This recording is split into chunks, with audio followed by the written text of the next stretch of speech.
Hello, welcome to the Reloading Podcast here on the Firearms Radio Network. How's everybody doing tonight? I got a t-shirt in the mail. Well, you should stand up so we can see that t-shirt. Yeah, you see a big old fat ugly old man, that's all. Travis and Jim, Reloading Adventures. Travis is carrying a bottle of powder coat that he's been nibbling away at, and Jim's got a bottle of Alox that he's been nibbling away at. That's awesome. And Travis ain't around, so I can beat him up. Yeah. Is he coming tonight, or do you know? As far as I know, yes. As far as I know, the only one who's not joining us is Sharenda, but I haven't checked to see if Jason responded to my texts. So. And you ought to check. Yeah. Yeah, Jason's on his way. Good deal. So. Anyway. No, I thought it was awful nice that Travis sent me his t-shirt. He and I have had so many arguments over Alox versus powder coat. Here we go again. No, wait a minute. He ain't here. I don't have to worry about arguing. But it just tickled me silly to see this t-shirt. Yeah, it's pretty amazing. Travis has got an amazing mind. Troublemaker just walked in the room. No. Yeah. Yeah, they heard you. Yeah, they heard you. They saw you. Now you're forever on YouTube, Morrison. Not the first time. Especially the one, episode 160 when she beat me right on the air. Yeah, you deserved it. Phil just about had a kitten that day. Yep. Anyway, that was good entertainment. Speaking of Phil gave me some help on the spreadsheet information that I've been working on. Well, that's good. You mind if I just segue right over into what I've been doing, Guns and Reloading? No, that's what I was about to do, is turn you loose. Okay, well, like I said, I've been working on, let me just read it from the show notes. I've been struggling with spreadsheets to extract this data from the shooting of my Dan Wesson Model V15 with just the 4-inch barrel. And what I did is I put up a screenshot of just the data for the 4-inch barrel. The data I got from some real mild 357 Magnum loads loaded with 210 grain single cast bullets. The information is it's really low pressure, low amp, low power ammunition. It was loaded with the IMR 4227 a long time ago, and there's nothing wrong with the ammo. Just extremely mild ammo. It's 210 grain bullet running at 725, and supposedly with Magnum max loads, I could push a 210 grain bullet out of my 357 as fast as 1100 feet per second. So you see 725 as opposed to 1100. That's pretty tame. I mean, heck, the next line down, I got 38 special loads with 160 grain bullets, and they're running 811. And anyway, the information is there for you guys. If Mike can get it to post up on the show notes. But that's what I've been doing today, working on this spreadsheet stuff. I'm no spreadsheet expert, but thank goodness. Here's a shout out for Phil Rabelais, Carl's son, and Carl Rabelais' son, I should say. And thank you, Phil. Your formula helped. The only thing I had to do was change the spelling of the word. Change the spelling of the abbreviation for average to the word average, and the rest of it worked out like a charm. What I'm talking about, the message I'm sending to Phil, is I have to take and extract data from certain tabs in the same file, certain sheets, to average over to get this data that you're seeing. I'm not going to post all the trash that I put up for myself, but it took me a while to make sense of even my own work. Running 357 Magnum loads with unique, rather peppy, a little mildly peppy, 160 grain bullets, Lee tumble loop semi-wide cutter, 948 feet per second. That's mild. because I know if you should be able. I should be able to get 1,300 if I wanted to push real hard, but I didn't. Anyway, so then on Sunday, my friend came over from Willow Spring, well, about 45 minutes from here, and he and I went to the San Lee Gun Club. He's asked me to work up a. He got bit by the long range bug, and he wants to go up to Warrenton to Frontline USA Frontline Defense USA.com. Wants to go up there to the big range up there, start trying to shoot long range. Well, he knows that his factory ammo isn't going to do a damn thing for him. Well, it's not going to do what he wants anyway. Might luck out. But anyway, he asked me to work up a load for him. So basically what happened, the agreement was, I'll work up the load, but he's going to learn to reload. Whether he likes it or not, I have to beat it into him.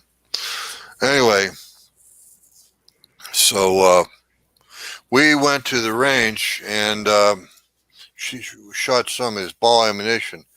I was a little surprised by how, well, not really surprised, but disappointed, I'll say that.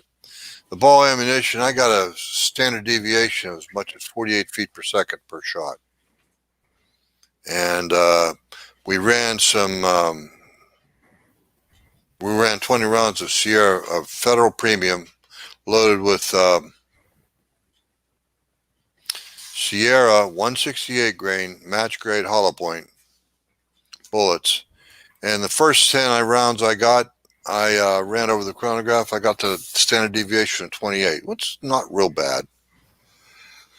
Excuse me. It's not real bad, but it could be better. But when in the next nine rounds, for some reason, the 20th round missed the chronograph. And that's what makes people want to shoot their chronograph. But anyway, the next 9 rounds I ran over, I got a standard deviation of 19 feet per second. That's quite a bit better. Anyway, but we all know that the best ammunition, most consistent ammunition, is considered to be single digit, preferably lower than 5. That's going to take some doing. But anyway, that's where I'm at for the week in Guns and Reloading. I'm going to continue on this data quest and start putting up a few screenshots to in the various groups to show exactly what results I've gotten here over the last few months. I started this project, I think, late September, middle October, somewhere right. The data I've got right here was recorded the 18th of October 2020. But I thought I started earlier than that. However, I could be wrong. Anyway, how about you, Nick? What have you been doing? You haven't been on last week, I don't think. And what have you been doing in Guns and Reloading last few weeks?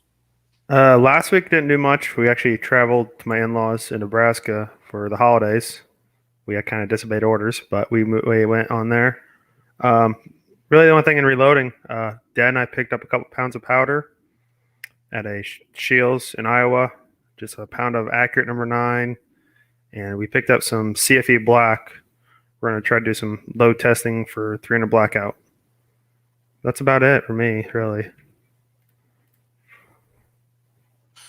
Let me know what you find for that CFE Black. We've actually had that in stock quite a bit at Cabela's, so I may look into that. Yeah, I think that's our next load we're going to try is you use that, try some 110 grain VMAX and some 150 grain full mode jacket loads. So I think that's some intrigue. It's for the price. It's not terribly priced powder, and it uses a low charge. So it'll be interesting to see how well it does. Jason, you sneaky rascal! When I was running off with the mouth on my monologue, you snuck in here. How you doing, you dog? I'm doing well. Good How to about hear. yourself? Good to hear. Yeah, I'm doing okay too. But anyway, did you do anything last week in Guns and Reloading? No, I didn't. I love it. I love it. Nowhere near, no one can ever say Jason verbose. Succinct. That's the word I was looking for. Hello, Travis. You feeling any better, buddy? Not really. Oh, sorry to hear I that. had to go to work today, so Well, Travis, me and you, we're reloading adventure buddies tonight. You got your t-shirt. Yeah, you got your hoodie on. yeah. Let's talk about this real quick. For all you guys watching, you get to see the new shirts that I designed. It's Jim and Travis Adventures in Reloading, and you can see it's got me and Jim there. Jim showed his off. Yeah, Jim, of course, is eating A-locks. It's all over his face. He got a little thing of A-locks there. I, of course, got powder coat. I got a little reloading press there, but I think it's pretty hilarious. It's kind of like Rick and Morty. If you guys know who Rick and Morty are, the cartoon. That's Jim and Travis. These hoodies are available. Shirts, all of that is available to purchase over on my website, BuckeyeTargets.com. People want to go and pick out one of them, I suggest you do, because I don't know how long I'll keep this up on the website, but I think they're hilarious. They are. I know. Now I had you on the phone on FaceTime, and you could tell Travis was thoroughly amused by my reaction. Yeah, So I kept this from Jim for a while. Everybody else on the podcast knew about it, except for Jim. I wanted Jim to actually see it before I broke the news to him.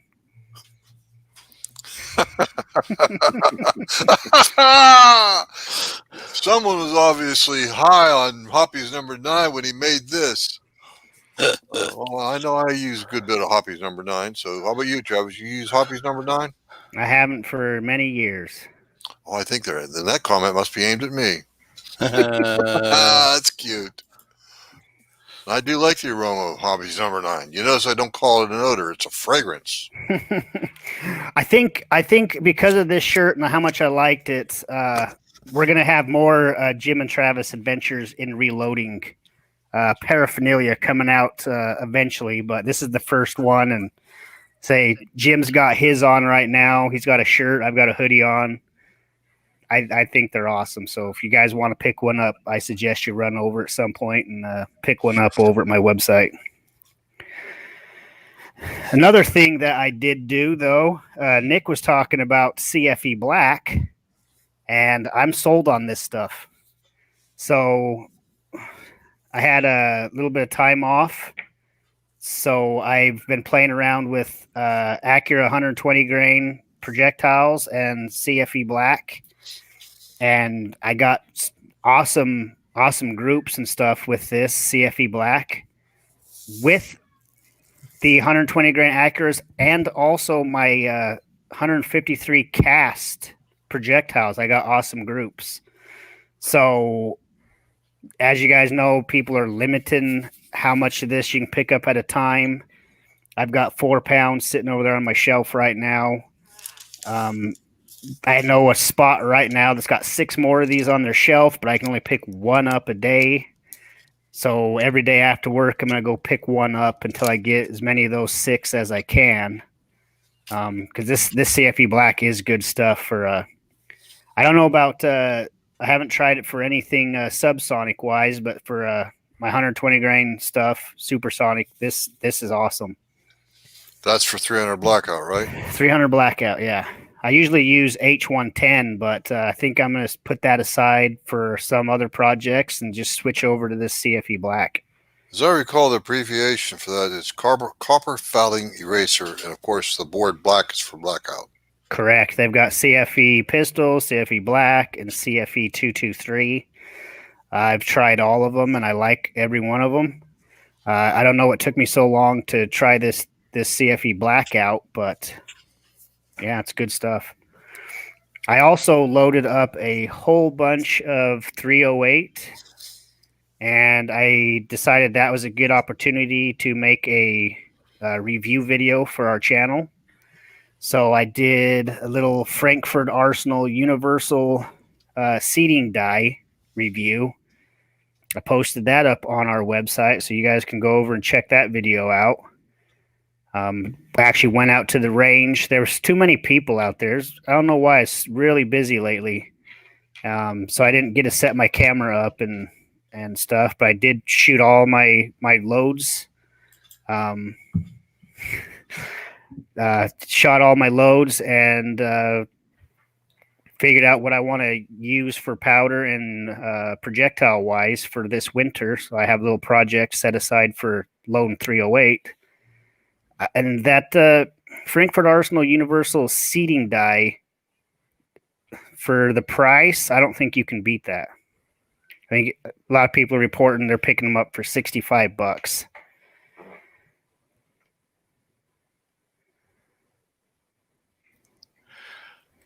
So, what's the advantage of this? Why should somebody go get it? So the good thing, first off, Mike, take me off the main screen, please. I'm tired of looking at myself. Well, I forgot to make my comment. I was just going to say that lobotomy scar healed very quickly. So, but see, then you started talking about the shirt, so I couldn't make that comment. So I just left you up there until I could.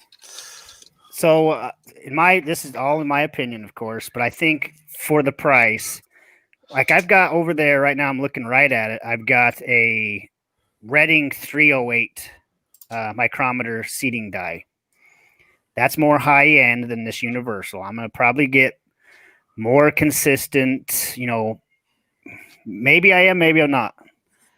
But you would think something more high end like that is going to give you better results. So let me grab it too. But the benefit of that universal seating die is it comes with the body and it has the micrometer. That to me is probably the biggest advantage, is it has the micrometer. I've been switching over to all Hornady dies lately. And one of the reasons is because I can pick up the Hornady micrometer to put on top of the seating dies.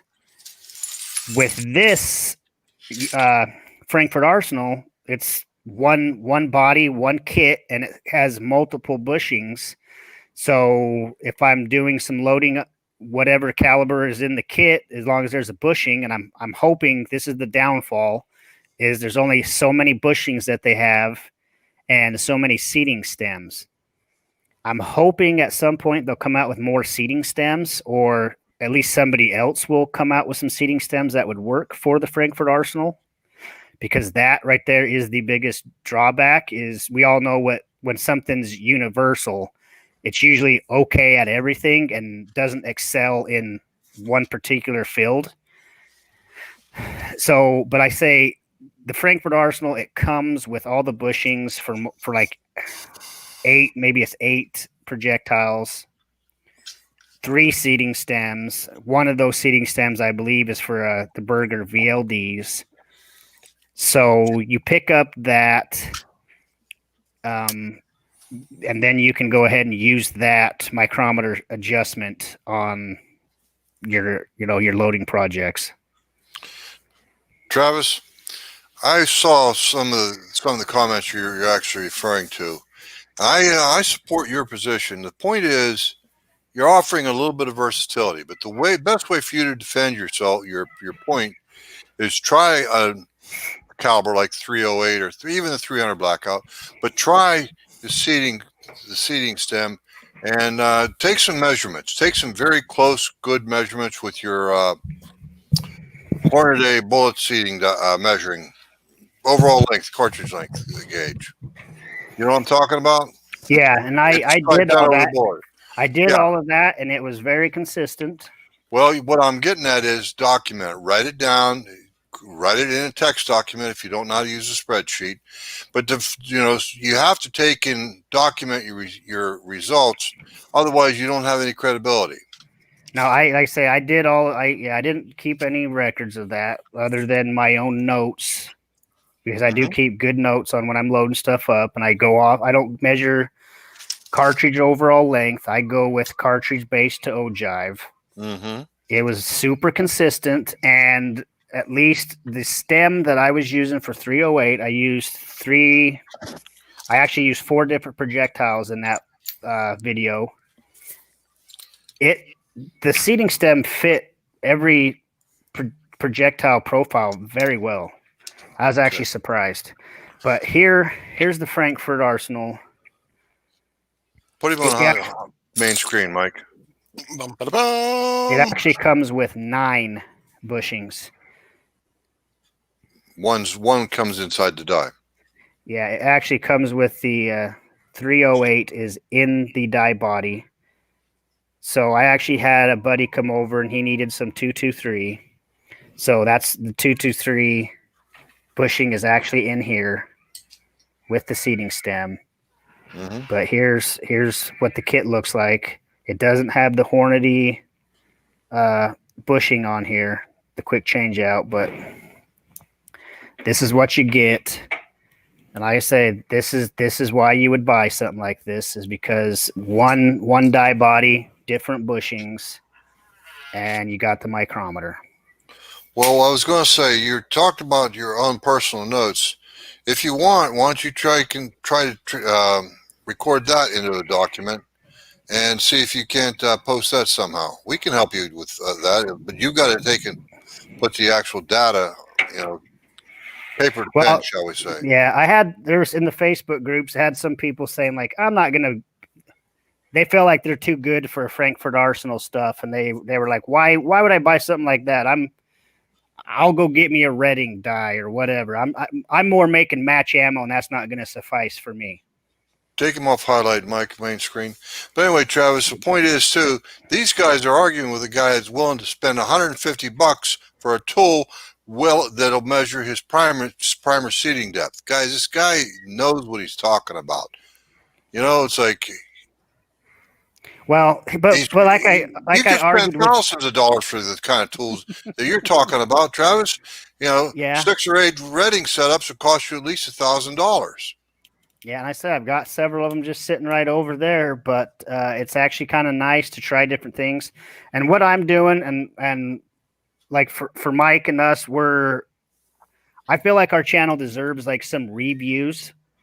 So that's kind of what I've been trying to do. And if some of these people want to argue about like saying they're thinking they're too good for something, good for you, man.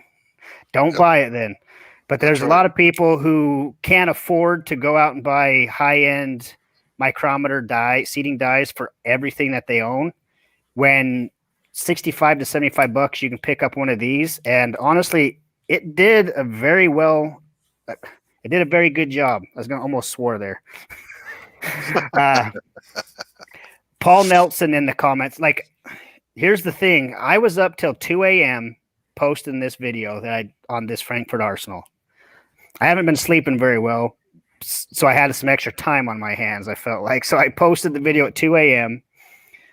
And I'm pretty sure Paul Nelson was one of the first to watch it, and he responded, said, show us some bullet run out. So I ran back down here and I filmed a second video where I took some of those rounds and I ran it through the RCBS concentricity gauge. And on all of the stuff, my average was 2,000ths run out. So for a $65 seating die that comes with 9 bushings and is going to do very well for the majority of people, I don't care what anybody says. This Frankfurt Arsenal seating die, it gets a thumbs up in my book for the price, the versatility. Like, I bought this. This wasn't like given to me or nothing. Mike and I were talking one time about Frankfurt Arsenal stuff, and I mentioned I wanted one. He told me where there was some at. I ran right over there and I purchased it. And no one gave this to me. This is just my own thoughts on it. And I think this should be in anyone's arsenal, Frankfurt Arsenal. If they're looking at getting a seating, a micrometer die, at least look at this, and I don't think you're going to go wrong.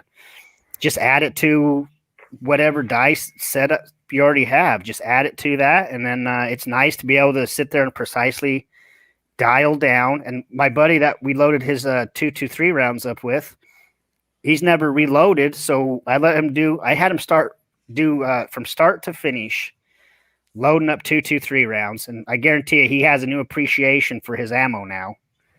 Took him 2 hours to do 100 rounds.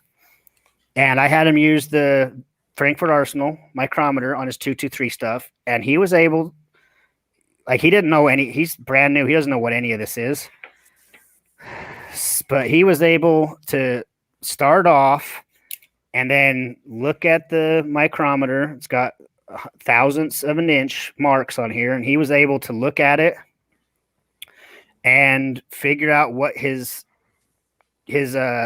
cartridge overall length was, and then see what he wanted and subtract that, and then dial exactly that on here, put the case back in there, and he was dead on.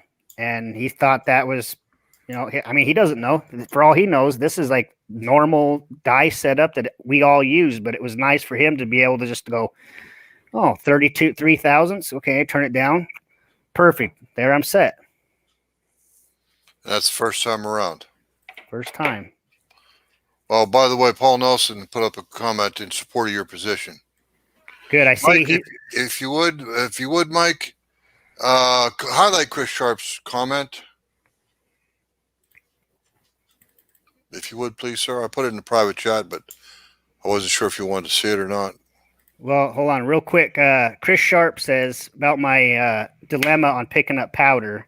He says, bring all your kids and have all the kids buy a pound of powder. I did that, actually. I took my son and his girlfriend. He's 18. She's 17. They don't sell powder to 17-year-olds. So the kids won't work. But the wife, whenever she goes out of town, she knows the rules. She stops by Sportsman's and stuff, and she looks for whatever's on the shelf for me. And Chris Sharp's comment that I was asking Mike to post says, I look at it this way. Number one, buy what you can afford. Number two, I buy high-end for specific reasons, and then just average dies if I'm making plinking ammo. But that's me personally. We all feel the same exact way. No, we all feel the same way. But this, I feel like this is a little bit of an exception. A lot of people are saying on Amazon you can pick this up for $55 if you watch. So I feel like this setup right here is above average, below cost, and it's for specific purposes. And it's just a great value. And I don't feel like you're getting like a low end product with this. I've said this before in multiple podcasts that I feel like Frankford Arsenal has stepped up their quality on stuff, and that's why I wanted to pick this up and try it for myself and see where we were sitting. And I'm really happy with it. And like I said, I recommend if anyone's looking for a micrometer, like one seating die with the micrometer, you could spend less than that and get this, which has nine. Basically, you're getting 9 micrometer dies.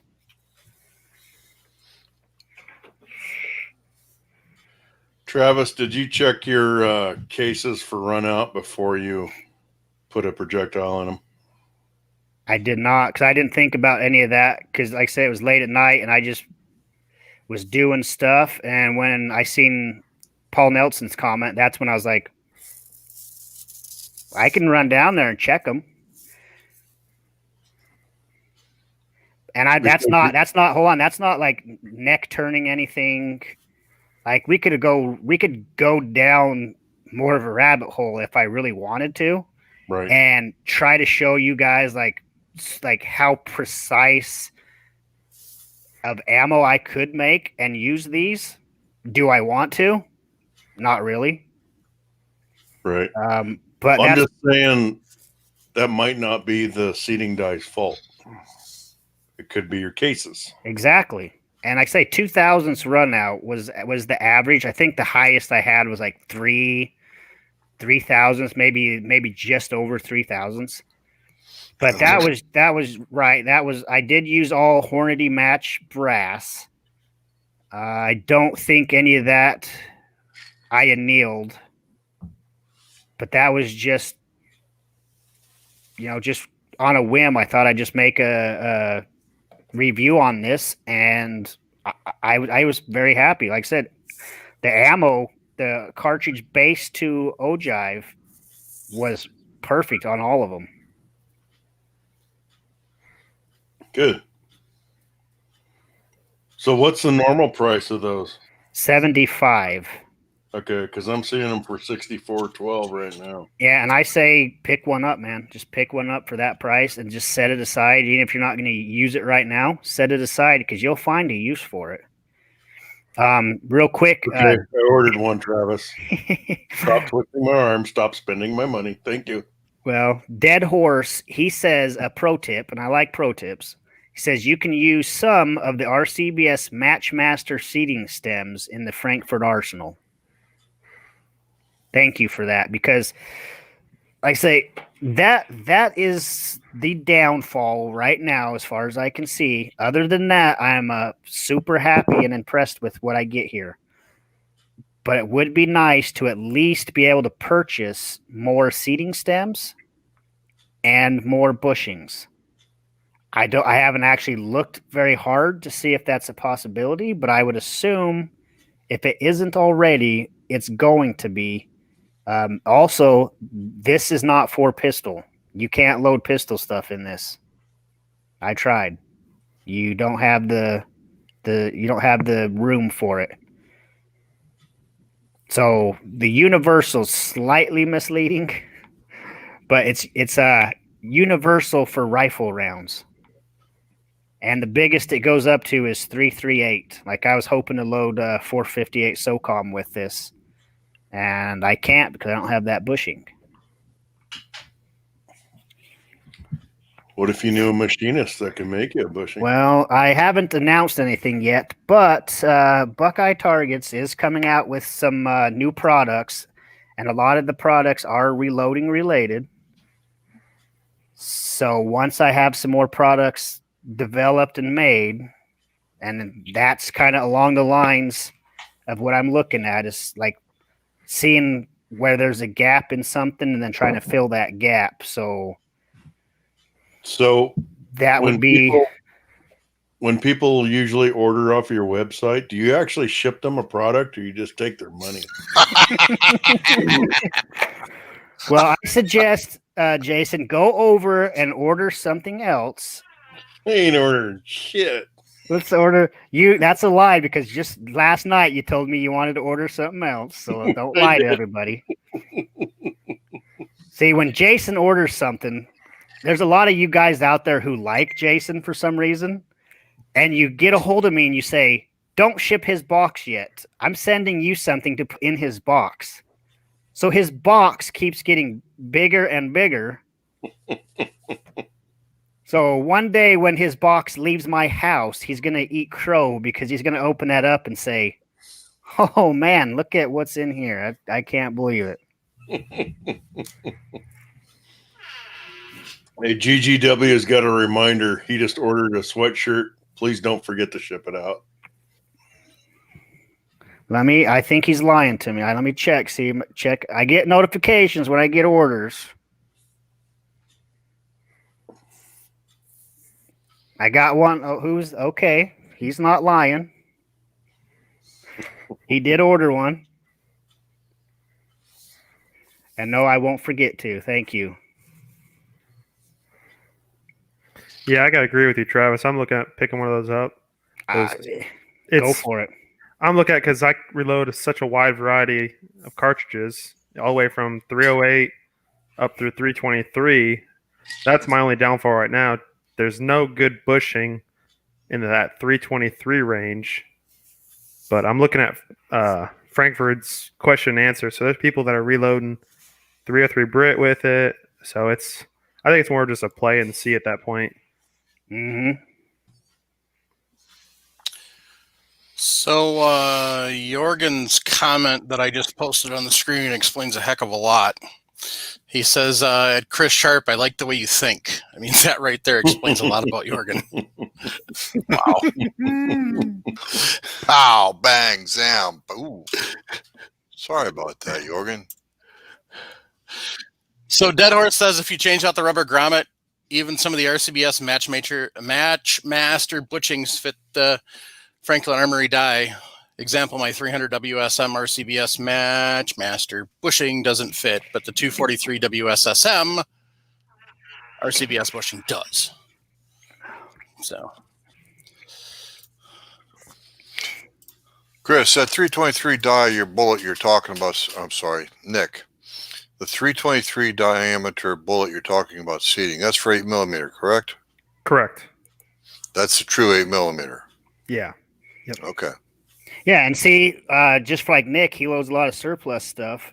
right. Something like this right here is going to be perfect because who wants to spend high-end dollars on like super high-end competition micrometer seating die for some of the stuff you shoot? A lot of times I don't even make it for it. Right, and this is an awesome set to have, and I just feel like you get a good value in it. I say, and honestly, like I said, my whole point is personally, I like this. I don't care what anybody says, but besides that, we need to have reviews of products. We need to have content on stuff. And the whole purpose of this was just to get you guys out there and show you guys what you could get or what you could have, because most of my stuff that I watch is Johnny's Reloading Bench, Gavin Tube. Like, I watch a lot of reloading related YouTube stuff, and I like watching review videos, and I feel like the podcast needs that in our arsenal. And for some of our viewers and listeners, I feel like you guys deserve to have at least some of our opinions on stuff. That's why we do the podcast, Travis. Well done. And one last thing, one of my opinions is you guys go over to BuckeyeTargets.com and pick up a sweatshirt or a shirt. Well, that's where Travis is getting all the money to buy these products he's putting on the air. Let me say how much it cost me to have the artwork made. I'm not making anything yet. I'm kidding. Don't tell us. I'm kidding you. speaking of sweatshirts and t-shirts, Hunt Shoot Off Road just Yeah, joined there us. you go. So, Welcome, Ed. Ed? Who's Ed? Yeah. Ed? Mr. Ed? no, Okay, excuse me. he's got his Aussies mixed up. Well, you know what? Them boys, they're hanging on the bottom side of the earth. They're hanging upside down. It's got to affect their brain somehow. I know. That's pretty old. I would think so. Not even original. Yeah.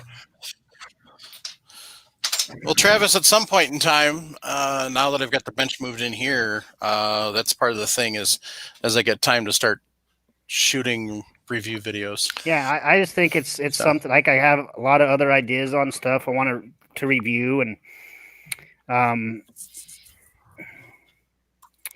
so real quick, just because I don't believe so, Renee. I don't really like people outside of America. Just kidding. Like, I specifically turned off shipping to Australia so Hunt Shoot Off Road couldn't get one of these awesome hoodies. And he keeps bugging me, but if you got a hold of me, Renee, and you're something you're specifically looking for, you can get a hold of me through the website. We can talk about sending you something. Shirts, hoodies, all that. I think I'm going to switch that over so anyone can get those. But Hunt Shoot Off Road, like I said, we're going back to talking about Jason's box. Hunt Shoot Off Road did send me something to put in Jason's box. I'm not sure I'm going to send it or not, though. It's too nice. And like I said, when Jason runs his mouth, I pull one thing out, and that's right on top. So next time Jason runs his mouth, that's the first item that comes out of the box and gets set aside. Jason runs his mouth. I just gave Jason a bunch of kudos for giving us one-word answers. Did you do anything in Guns Reloading? No. And now Jason's running off the mouth. That's pretty good.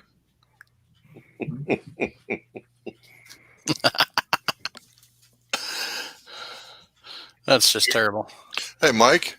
Straw, Jim. You were asking about the base of your 450, 550, 650, whichever it was. Yeah. You know how to use calipers by now, obviously. Put a bolt in those slots and mic it from the underside. And tell me what the outside diameter is. Well, what I'm going to do is, and I'll show you quick because I've got it. Hey, look at how high that thing is. You know what that means? That means it's got a ton of small pistol primers in it. Woohoo! Yep. So,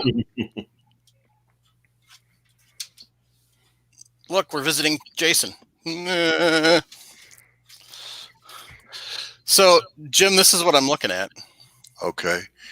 This was the problem. So this is the 650 and 550 holes right here. So this is the 450 base, I think. I don't know. See, the problem is it says 550 there, but then down here, it says 450. So I don't know. That's and this, I mean, this looks like it's all one piece with the base there. So I'm not sure what the deal is with that. You couldn't have a press like that in more than one frame in more than one piece. Yeah. So I don't know what the deal is. So, but I'm just going to punch holes because this stuff's drillable. Okay. So that's what I'm just going to do.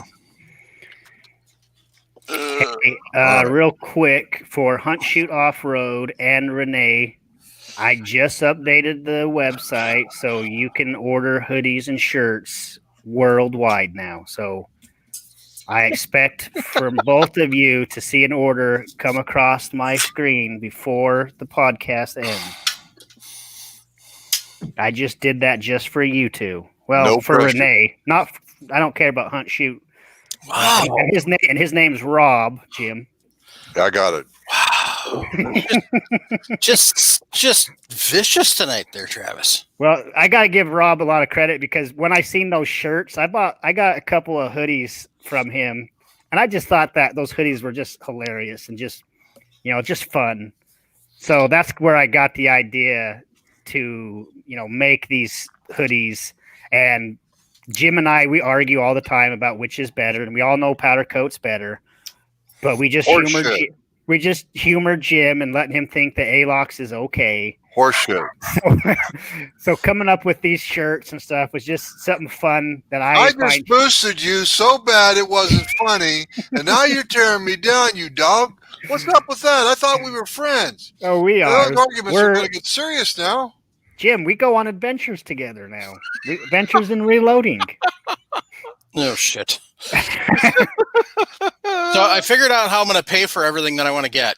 So on the 550, I found a primed cartridge, 9mm. I figure I should be able to sell this for at least $70-$80. Make sure you put it up on today's prices. Gunbroker.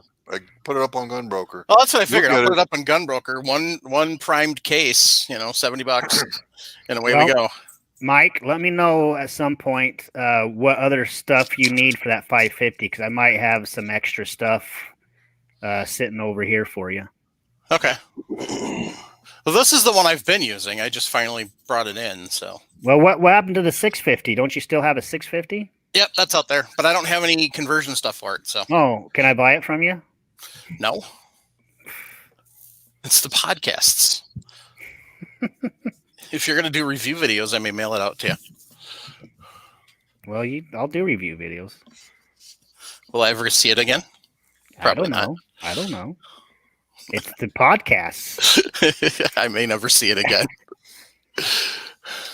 Well, see, the thing is at some point in time, I'm going to do comparison videos on 9mm between loading on that and then loading on the Lock and Load AP and then loading on the Lee Loadmaster and do stuff like checking run out and all that fun stuff. Oh, I'll trade you the 650 for the Lee AP press. Do I look that stupid? Now, do we? Yes, you should answer that question honestly. Remember, that's the guy that's got a mute button and a kick button. So Chris Sharp, he's got a very good one. Highlight that one. His question. No, you got to read Paul Loud's first. Okay. It's on the screen. Well, It says apparently worldwide still doesn't include California. Jason Trumbo. well, that's not Which- true because Jason's got a shirt coming his way. It's just this special box is being filled up. Okay, Chris Sharp, his question is just wondering on your review videos, are there any plans to review an Area 419 Zero Press? He's been watching, as have I, watching videos on Gavin Tube and wondering if it's truly worth the price. So there's Gavin Tube's done some good ones. He just came out with one today that I'm hoping to watch in a little bit. There's another, the X-Ring. He purchased one and did a review on it. X-Ring is one of my favorite show videos to YouTubers to watch. I think at some point you pay for something because you want it and not so much that you're going to get that same price you spent your money back in quality, if that makes sense, because that Area 419 is ridiculously priced. It's a turret press. All of it is machined billet aluminum. You know, the majority of it, there's steel parts on it. It is a super nice press. Do I think it's worth that kind of money? Probably not. I think you can get the same quality ammo going with other presses, but do I want one? Yeah. Would I turn one down? No. Do I plan on reviewing one? Not unless you viewers can help us out and get me one, because I'm not going to pay for one. Mike, can you pull that up real quick and just tell us how much that Area 4190 press is? $1,200. $1,200, and that's with one tool head. It does have 9 stations. That's good. They do boast that there's like no play whatsoever on the turret head from the ram to the turret head. That's pretty sweet. But $1,200, that's quite a bit.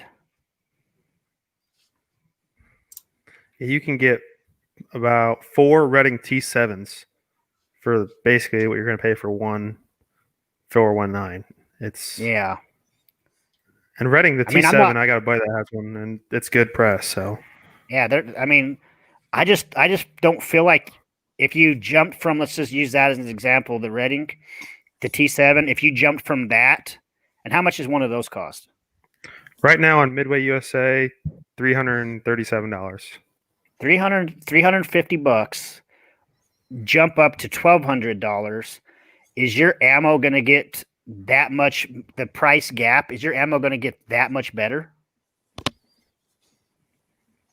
No, not with how Reading already has their T7 set up, and the fact that there isn't any run out in there either. Yeah. So I honestly, even Lyman's new 8. I mean, if you're really looking for, you're looking for more spots, well then fine, buy your 9. But even the Lyman 8, everything I've seen on that is it's really close to zero. It's not in that same category as the Reading, so it's obviously probably not going to be as good, and it's definitely not in the same category as the Area 419.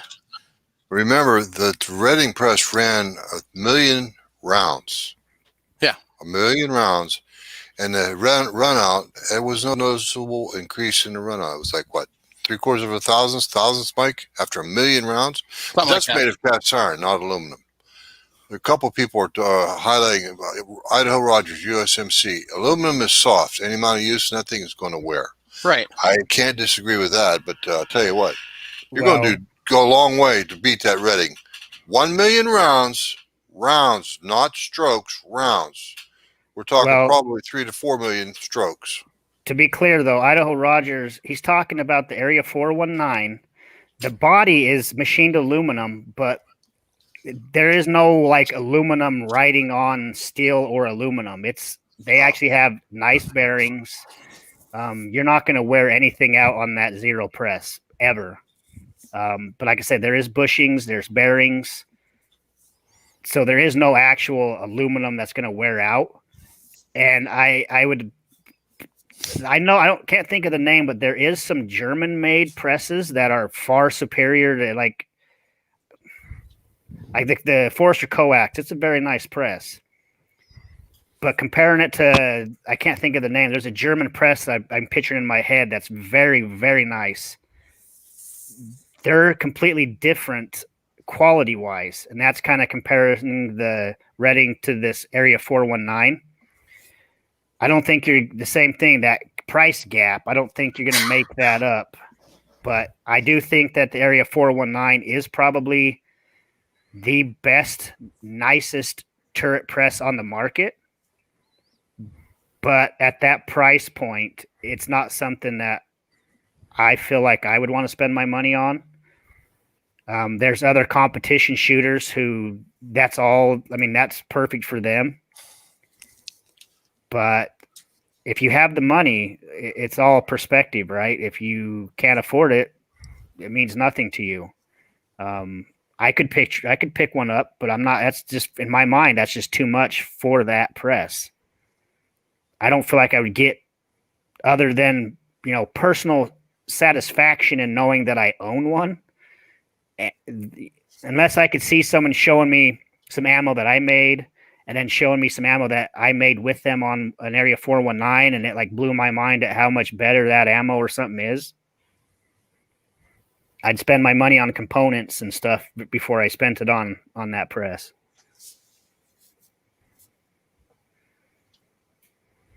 A lot of people are saying the German press I'm thinking of is called the Turbine. I'm not even going to try to pronounce that last part, Chris Sharp. Prazi press. There we go. Exactly. Prazi press. Hunt shoot off roads.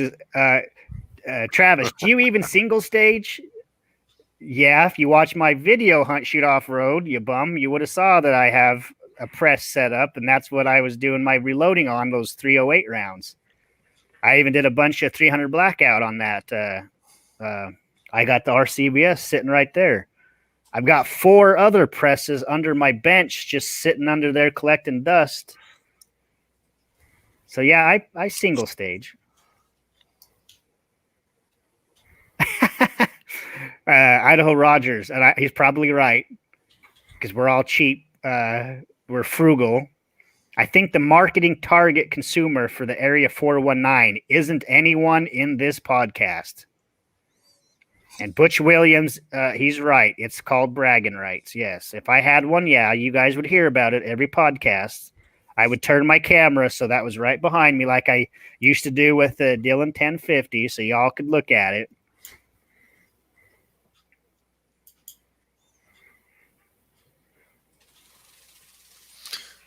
By the way, welcome, Butch. I'm glad you're here. Hey, I do have an electrician coming here, guys, in a couple minutes to give me a bid on wiring up the podcast studio and reloading room. So I'm going to have to dip out when he gives me a call. Good luck with it, Travis. So, Travis, there's one question that we need to answer before you bail. Yes. And that is... Can't wait. What from is Jorgen. And it says, can anyone actually speak to the issue of inconsistent annealing? I've heard many methods of annealing disparaged because of potential inconsistency, but no one has ever quantified the issue.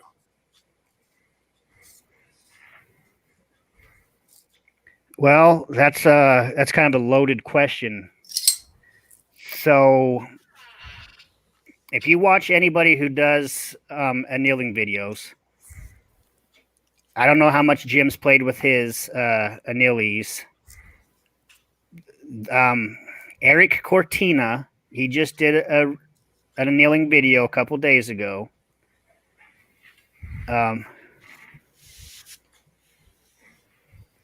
So, sorry, I'm reading some comments there. The problem is, honestly, most machines, except for the amp annealer, the really nice high-end one, that one right there is the exception.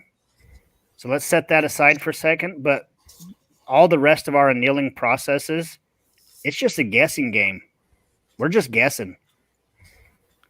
I don't care what people tell you. If you take that Tempolac and you paint that on, it's still a guessing game. As long as you don't overheat your brass, because you're actually cooking out like zinc and such in your brass when you anneal it at too high a temperature, when it's glowing red or orange, you destroyed it. The whole process of annealing is to bring back that work hardened brass, because your neck is what your projectiles held on by, and that gets work hardened by resizing and opening up from firing, and you're annealing that, which is the process of heating it up to soften that and bring it back into spec. There's really nothing that I know of that's you could put some kind of a tool or something on there and say, okay, this brass is perfect. It's annealed just right. Unfortunately, it's a guessing game. Jim might be annealing his brass too hot or not hot enough compared to like what I have. Like I hate to tell you guys, but it's a guessing game for the most part. We're probably in our guessing though. There's a range, and I'm guessing most of us who are annealing, we're guessing in that range of where it's benefiting us. Because here's another problem. If you don't sort your brass when you go to anneal, you're going to be all over the place. So what I mean by that is I've had to sort out all my head stamp brass into piles, and I don't care what brands we want to go with, just picture A, B, and C. If I had all of those mixed together and I have my machine set at a certain time to anneal that, they're going to be jumping around because you have different consistencies in the brass, the way that the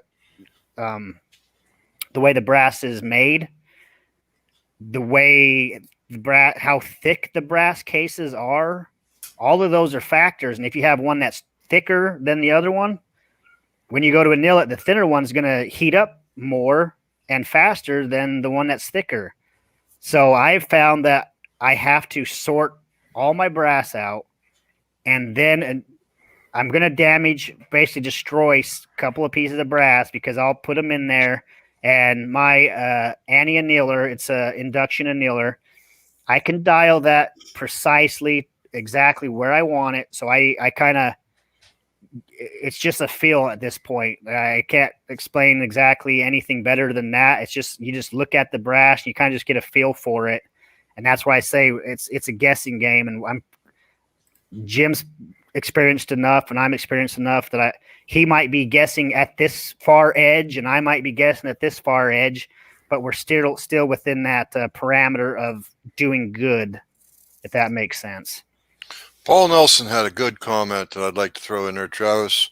And that comment is, quote, brass is the problem, as the difference between lots of brass and manufacturers of brass. They vary their time, they vary the temperature, they vary the alloys vary. Exactly, alloys. That's the word I was looking for, Jim. Thank you. What Paul Nelson just said right there, that's exactly what I'm talking about. I just can't have all my brass mixed together like I thought when I first got the machine and just run through it, because this one's going to anneal at this time and this one's going to need more time, this one's going to need less, and you'll end up destroying if you set your machine at the higher end to anneal the thicker brass or the different alloy, and then you put some brass in that's too thin or whatever, the alloy's different, you'll destroy these, and then you'll anneal these ones just perfect. The ones in between, they'll fall either way. So I wish there, at least for me, maybe I'm just not experienced enough, and maybe there's some magic tool or something out there. The Tempolac I gave up on. You can visually see, Jim, when you're annealing, you can look at your case, right? And you can see how far down you're annealing your stuff. Yep. I don't anneal below the shoulder. Yep, and that's what we want. It would honestly, guys talk about this, but it would take a lot because you don't want to anneal much farther past the shoulder. I go about 1/8 of an inch, maybe just a hair past the shoulder. It takes a lot of heat. You damage the neck and destroy it before that heat transfer down to the web of the head. It would take a lot to do that. But then, like I say, you over anneal it. It's damaging, and you don't want to use that brass. So I don't know how Jim does it. We'll ask Jim to tell us his process here in a second. But I basically now sort all my brass, and I have a little notebook. I write everything down, and I dial my setting down. Like one of my settings for some of my Hornady brass is like 1.6 seconds. I put that in there, and I actually dial it down and run some brass and see what it's doing. And I actually just play with that range to see where it's actually getting destroyed and to where I say it's annealed. And then I kind of settle on there. So I actually damage and destroy some brass, and you'll actually see it glow so hot and red that it deforms it, or it looks nasty, and that's no good. And I just kind of work my way down until I feel comfortable. That amp annealer, it's very high end too, and I think it is worth the money if you're doing a lot of precision stuff. But that one's very nice, and that's the exception to the rule because it's got a program where you put your piece of brass into the machine, and that piece of brass is going to get destroyed. You will not be able to get that piece back. It's destroyed at this point. But the machine runs program and can sense how that brass is reacting, and it takes it to the point of destroying the brass, and then it dials itself back to the perfect temperature for that brass you're running. So when you put that brass in there and you have that program set for that head stamp brass that you have it programmed for, you're going to get a perfect anneal. Other than that machine, I don't know how we as the average reloaders could figure that out other than just by our senses of like visually looking at it and just common sense of knowing that looks right, or that looks like I destroyed it. So don't use it. The Temp Black for a new guy will show you, where to begin and where not to go to, but it's not something that I use like every time I'm doing it. Now I'm to the point where I just visually look at it and say, that's perfect. That's doing what I want. So Jim, what's your process? How do you know that you're annealing that brass to the point of proper annealing for you? Raymond Rowden just came in. Welcome, Ray. He says, you are correct. I watched the color line just move down the brass just past the shoulder, then quench. I don't think you can get any more consistent than that. There has not been a lot of scientific research on this. All we can do is simply, it's guesswork. As Travis said, I won't dispute that. I'm no scientist. I'm a whole lot better with my chronograph than I am with brass, annealing brass. But what I was going to say is the process of annealing is simply to try and do one thing, and that's remove the work hardening. In other words, restore your brass back to factory new brass. At least the properties of it are around the neck and the shoulder. That's what the whole idea and the whole principle has always been, as far as I'm concerned, in all the years I've been reloading, that you're just trying to restore the properties of the neck and shoulder back to factory new original. Consistency, Jorgen, I wish I could address the consistency. Somebody said K24, if you don't mind, I'm not calling the guy out. You have to go back up. Mike will have to go back up to pick up the K24's comment. Okay, I got it.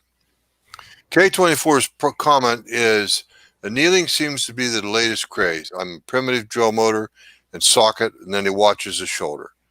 Well, in a certain sense, he's not that far different than my annealees, because the annealees lays a case over on its side. It rotates it for a few seconds. I set that variable to a pointer. I put a little fine tick mark on there, and that's where I always stay it at, keep it at, and all that. His process isn't that different. He's just watching it by the shoulder. Now, I'll bet you anything, K24, if you'll come back to us, I'll bet you don't get your brass red hot and glowing and melt the case mouth. I'll bet you probably somewhere around just before it turns red or starts to turn red, more like a grayish orange. Even you might even anneal that brass in a room with lowered light, not without light, with lowered light. Where it's not, where he doesn't have all that brilliance, so he can actually see the color change in the brass as the torch takes and transfers the heat. I have to agree, Jim. That's how my dad and I do it. We just take a DeWalt corded drill, put a socket on it, something where the brass will sit down right around the shoulder. Mm-hmm. I'll hold the drill while my dad holds the propane torch, and we both keep an eye on it. And whenever we see it get to that point, just dump it in the water bucket. So, and why do you dump it in the water bucket, Nick? it stops the heat treat. It basically. No, am I wrong? That's what I thought it was, but you are. Well, we have been told. Travis and I have been told more than once that the quenching really doesn't do anything because it's non-ferrous material. If it were ferrous material, iron based, it would affect it. The quenching process affects the temper of the steel, shall we say? But brass doesn't have a temper. Neither does aluminum. So all it really does, and this is a good thing, and I urge you to continue annealing your brass the way you did. The idea is it's just a way of cooling it off. That's it, so that you can handle it. In other words, if you dump it in a 3-pound metal coffee can, and in 2 or 3 hours, you'll be able to go right back to that brass and start reloading it. But that's up to you and Ray.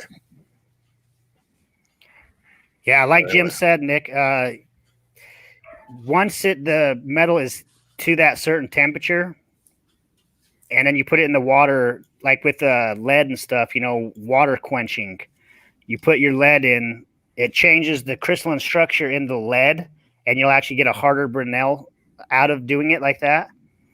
Brass is completely different. From what I understand, like I'm probably going to say stupid stuff here, guys, but just bear with me and just pretend like I know what I'm talking about. The crystalline structures don't act the same like that. They don't, like Jim said, tempering. You can't heat the brass up and then quench it, and then the brass stops getting annealed at that point. The only purpose of putting it in water is for the human element of touching the brass so you don't burn yourself.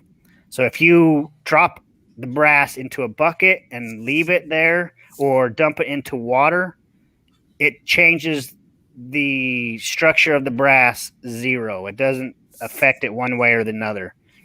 So if you guys continue to put it in water, you're only doing it so you can handle the brass right away. If you decide to stop water quenching it, you're not gaining or losing anything. It's just preference for your fingertips. gotcha. Thank you, guys. Thank you, Nick, for bringing that up. That's a good point. And by the way, let me follow up with K24. K24 says, quote, he's actually commenting directly at me. Yep, welder by trade, it takes an eye. Thank you, K24. I really appreciate you backing it up. Supporting it, not backing off.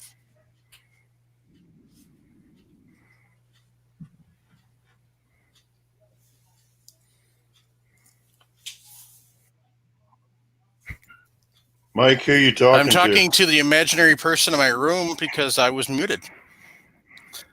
So, Travis, the other guy from Idaho, wants to know if you have an update on the solar generator.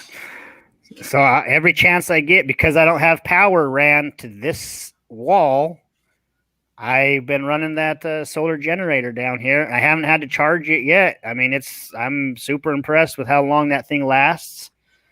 Do your fluorescence lights, do your ceiling lights charge it for you, Travis, or do you have to take it outside in the daytime? No, this is a big generator. It's about yay. Well, I hate these things. It's about yay big, maybe 18, 20 inches. It's a big boy for what it is. You can plug it in to the wall and charge it. No, I do have. are you charging it with your overhead lights, or are you? How are you charging it? I said I haven't had to charge it Oh, yet, but you excuse can charge it by plugging it into the wall and charging it that way. Or it does have some big. I have 2 big solar panels in our mud room, waiting to try it out when I do need to charge it. That you hook those up and you charge the solar generator off that way. But I've ran the 1050 with all of its accessories off the generator. I've been running the Frankford Arsenal IntelliDropper, the trimmer, some other scales, all of that over here. I want to try running the Lyman Pro Melt on the generator, see how long that lasts. But no, it's just a fun little thing I've just been playing with. You know, Dead Horse has got a good point. And the point is, his comment is from Dead Horse on the YouTube chat. He says, if you are dropping a brass into a bucket versus a bucket of water, I'll bet the water you get better concentration and less dented mouths and necks. Brass, when heated, becomes easily dented and damaged. What I'm talking about, the guy's got a point, is that's what we're doing. We are softening the brass. What temperature are we supposed to try to reach, Facebook user? I don't know who it is yet, Mike. We're supposed to be trying to run our brass up to about 700 degrees.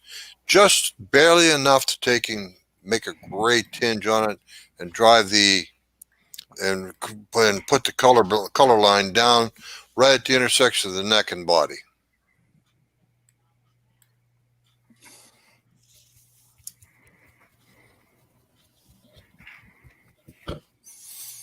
No, I can't argue with him. Well, it's annealing. It's called softening. The brass is harder when we get it, and when we get done with annealing it, it's been softened. Yeah, where'd it go? Paul Nelson. He says dings don't seem to happen, but I size after annealing. Well, I'm sorry, Travis. Go ahead, please. Well, like Jim, why would you anneal after sizing? You just defeated the whole purpose. So Yep. You want to anneal it and then size it. That's the whole purpose of annealing the neck and shoulder area, is to soften that up. So then you go to size it and you size it properly. I don't know. I'm going to address Paul's comment also. Paul, you rascal, you're an experienced reloader. You got more experience than I do, Travis combined. The reason why you're not getting dings is because you know how to use enough lubricant on your case to keep from getting lubricant dents. So there, you know it all, rascal. I'm not insulting you, Paul, whatsoever. I'm just saying, you know what you're doing. That's why you're not getting lube dents.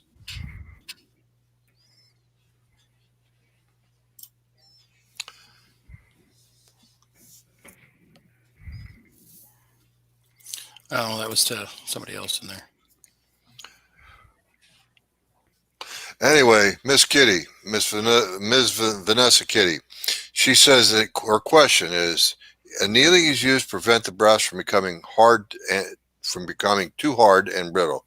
Is this true? Absolutely, ma'am. It is quite correct.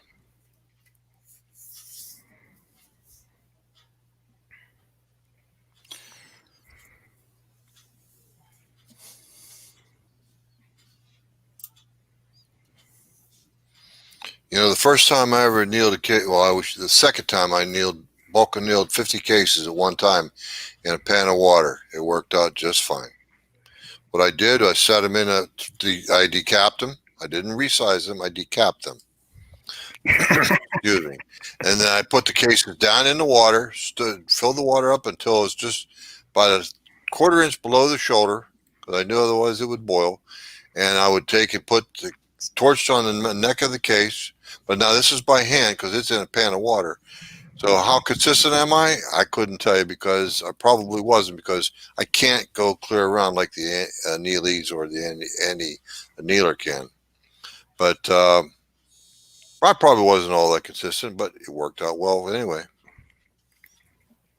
I don't even remember what caliber that was.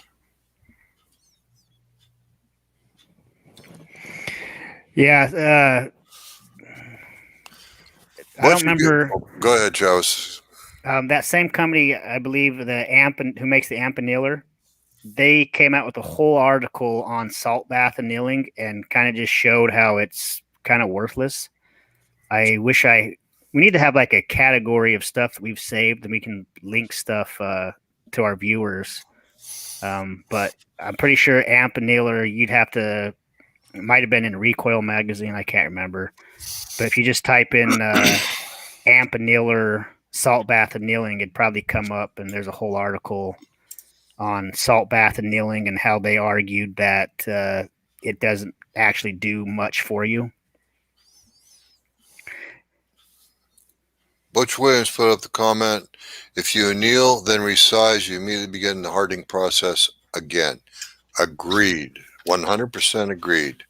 But the other thing is, too, with those of us that have the annealing machines, we can anneal after every reloading. Which I do. Do you do that, Jim? Yep.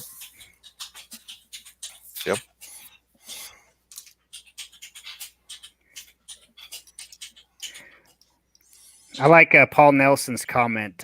Why are we just neck sizing?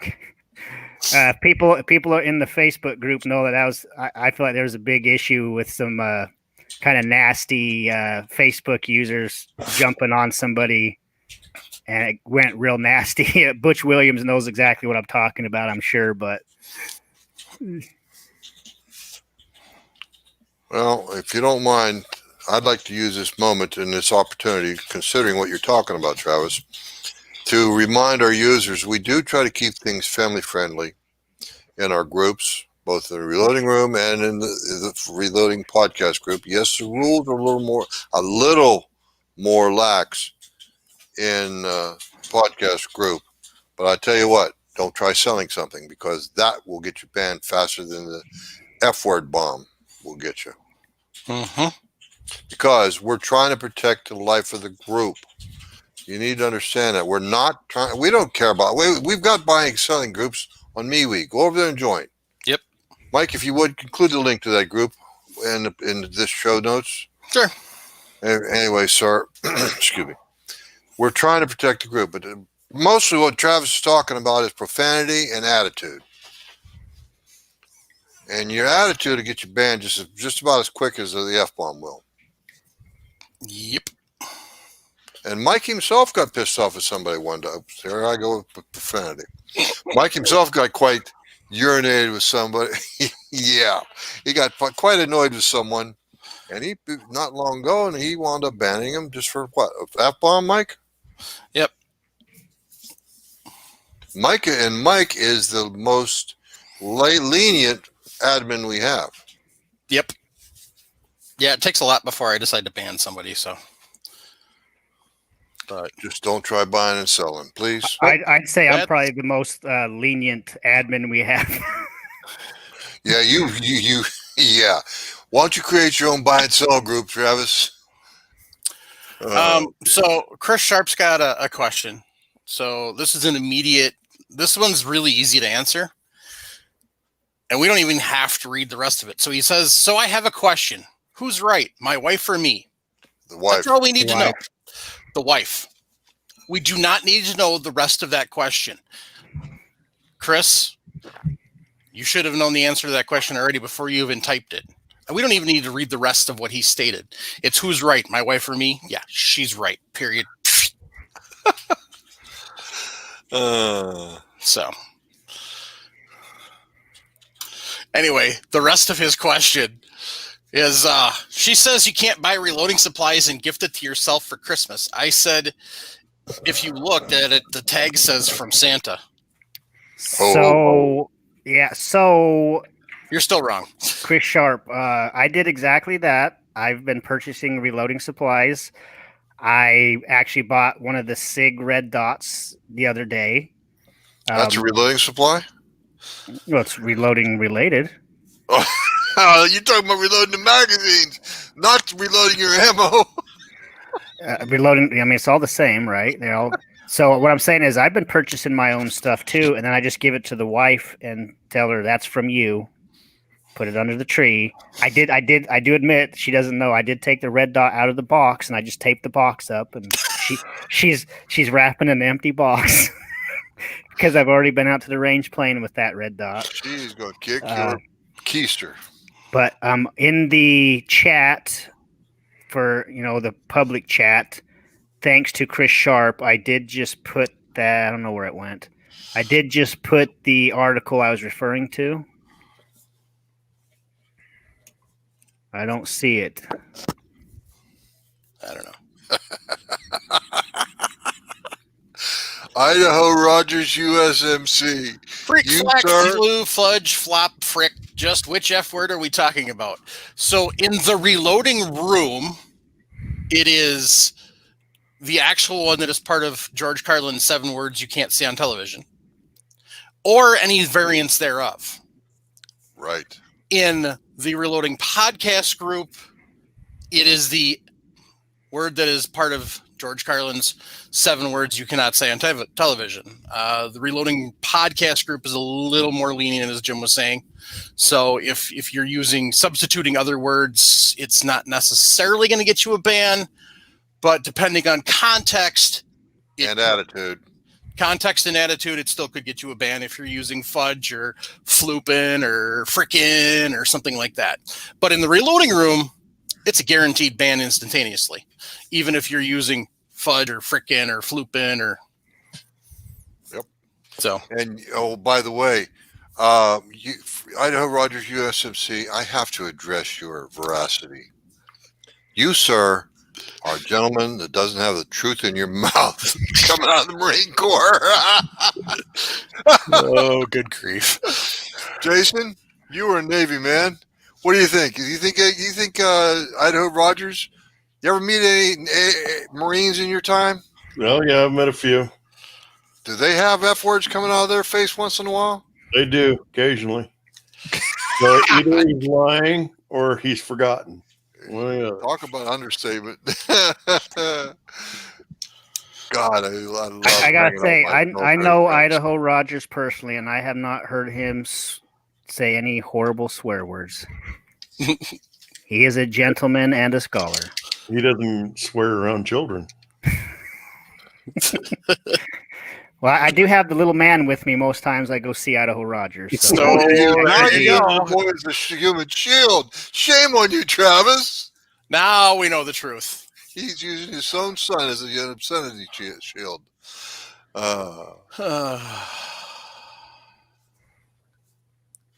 Yeah, for some reason, YouTube won't let me post the actual article link to that Annealing salt bath. Annealing, does it work? Post in the private chat, and then I can. Okay, I'll do that. So I'll do it right now. So Jorgen says, or Vanessa Kitty said, so you gift them to yourself through a lie, LOL, you pretending to be Santa. So Jorgen followed that up with, if you have young children, you write from Santa, and she has the choice of ruining Santa for the kids or letting it go. You guys got me crying. I'm laughing so hard. So, oh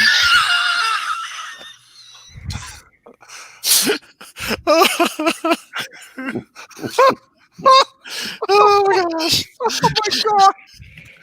So Chris Sharp takes a shot back and says, when the Navy yells at a Marine, they look at the Navy and ask, why is my Uber driver yelling at me?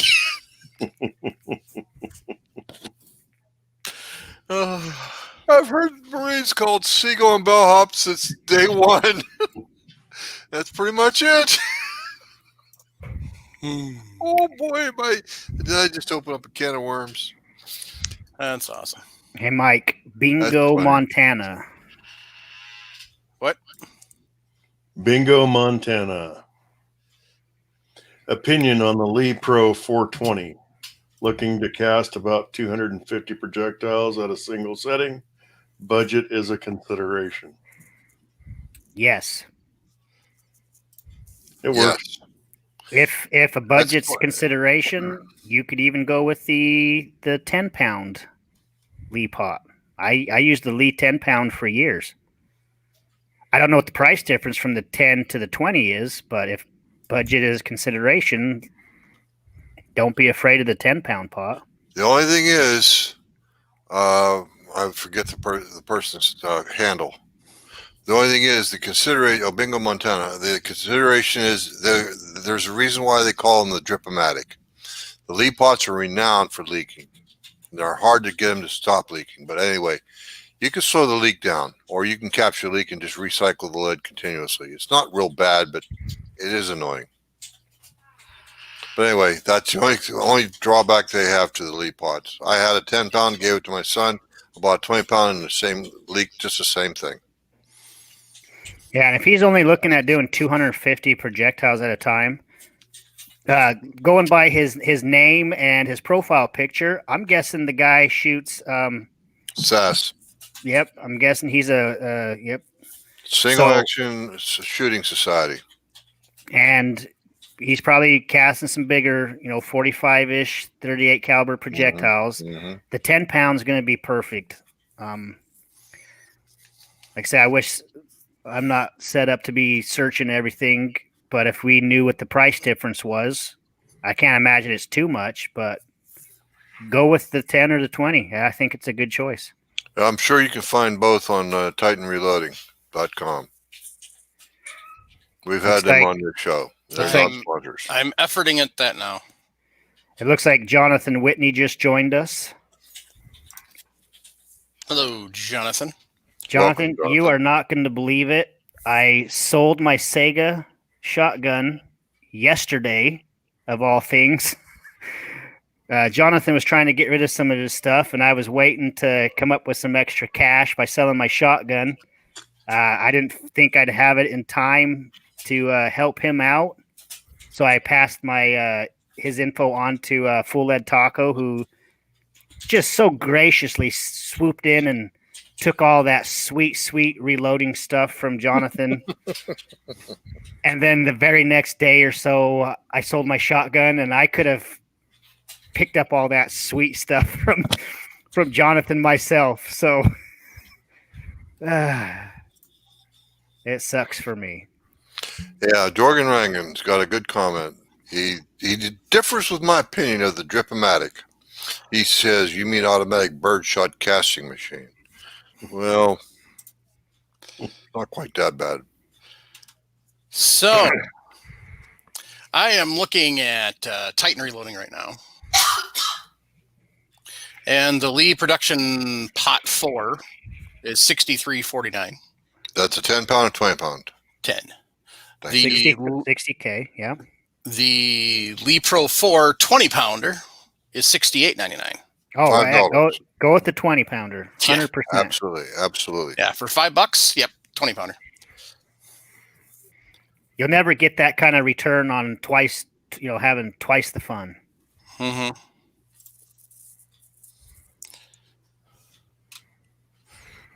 And then they have the Magna Melter, which... That would be the Lyman part, right? No, the Lee Magna Melter is a economy version, it looks like. So... Hunt, shoot, off-road, we're talking lead pots. He doesn't know anything about that. I'm sure they restrict his rights to cast down there in Australia. Probably.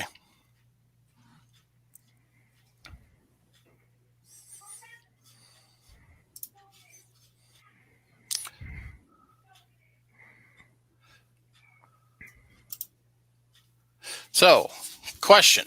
If someone was looking to get a neck turning tool, what would be recommended? I don't turn necks on brass, but a friend was asking me the other day as he's looking to get one.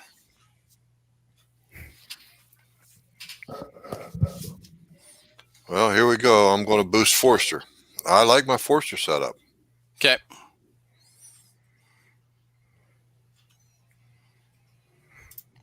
I have no opinion.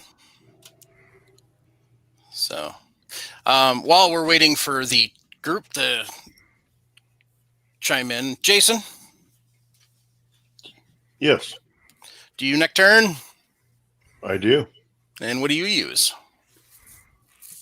Lyman and RCBS is what I have to turn next. Okay. Which one do you prefer? They're pretty much the same. Yeah. I don't really see a difference in them. Fat Elvis 111 says 21 AT Century. Travis, what do you got there?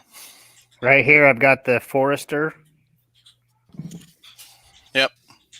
And this is the one you put your brass in this little handle here, and you just kind of do it by hand. Yeah. It's got a little adjustment knob here, but yeah, this one right here from Forester. Is this the one you were talking about, Jim, or do you have the one that is actually on the little press or the Trimmer. trimmer setup? I have mine mounts onto the trimmer.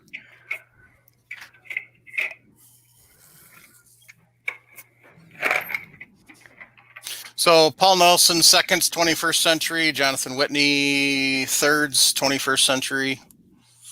So, for neck turning. So, one comment on the Drip-O-Matic. Reloader 762 said he rebuilt his 420 pot by installing a new valve and valve rod. Lee sent them the parts for shipping cost only, and it hasn't dripped in several months. Nice. So, Nice. but I didn't know those parts were replaceable, particularly the not the valve, but the Rod, nozzle. yeah, I didn't either, but I've never torn mine apart. So, so 21st century cuts the shoulder as the cutter is specific to the case angle. Says Paul Nelson. Yep. And then Jonathan Whitney said it's pricey, but worth every penny. Sounds like it if it's using that. So Jorgen wants to know, does anyone know if Sinclair's neck turning tool works with their trimming lathe? You can take Travis off highlight, Mike, main screen. Oh, yeah. So.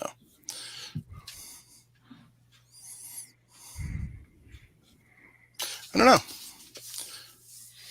Anyway, we have one other tidbit in our show notes, don't we? Yes. All right. So Mitch N wants to know, hi, Jim. I had a question. I was wondering if you could answer to bring it on the show for more input. I've been working on the development for my Ruger Precision Rifle chambered in 6.5 Creedmoor. I had 3 loads that were shooting about a half an inch group range, so I loaded up more of these for additional testing. The initial groups were shot in June, sunny, 70 degrees. Went to the range yesterday to retest these loads and got very different results. About 1.25 to 2 inch groups, 35 degrees and overcast. Could this be caused by the weather or copper fouling in the bore? I've shot 30 rounds out of a clean barrel since the initial loads. All other variables were the same. On the bench with a bipod and rear bag, consistent shooting techniques. Using high-quality components, nozzler brass with a very thorough case prep, and exact powder charges thrown for each round and bullet seating depths plus or minus 1/1000th.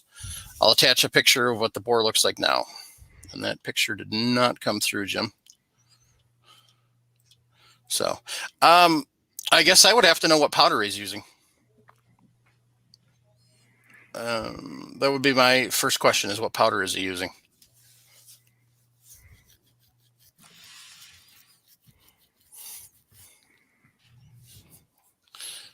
So, Jim, thoughts?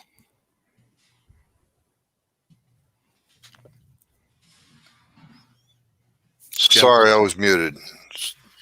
Anyway, I'm going to go get the photo and put it in the show notes for you, Mike. Anyway, my first response to him was absolutely, because the temperature difference of 35 degrees, depending on the powder, it's a known fact there are powders on the market that are temperature sensitive. Now, some of the CFE powders the DuPont, what is that new powder? X8208 or something like that? Yeah. Oh, yeah, 8208 XBR. Yeah, yep. That's it. It's supposed to be pretty temperature insensitive. Yeah. But absolutely, I agree with The whole Enduron line is supposed to. That's what it's. So. Yeah, right here I'm holding up Hodgins, one of their powders. That's their temperature insensitive. Any Hodgins that you see that shows extreme, they claim it's temperature insensitive. That's one exact reason why I have switched to this powder in some of my 223 rounds.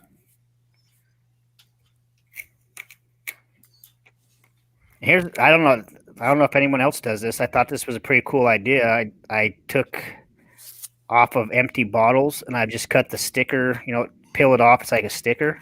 Yeah. And I've actually just been, when I'm loading something up, I actually take this and I put it right on the powder hopper.